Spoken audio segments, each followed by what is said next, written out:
Curi curi caro, che è ora degli operai fra poco si svuota le fabbriche e si riempie la strada di biciclette. Negli anni 60 e 70 le strade erano piene delle biciclette degli operai dell'ex fonderia Breda che lavoravano nello stabilimento di Cadonega, centinaia.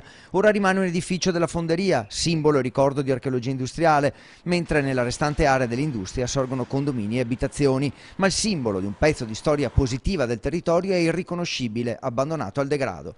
Questa struttura, che andrebbe recuperata, messa in sicurezza nella muratura storica, è adesso avvolta nel degrado. Si possono notare tutta una serie di immondizie, di rifiuti civili industriali, soprattutto anche tante bottiglie di plastica, erbaccioni all'interno dello spazio che stanno devastando appunto questa struttura. Operai ricordati con una lapide anche per la presenza tra di loro di molti partigiani, mentre nel cortile sono andate in scena rappresentazioni teatrali e iniziative culturali, ma nel passato ora è tutto abbandonato. È assurdo che vada nell'oblio.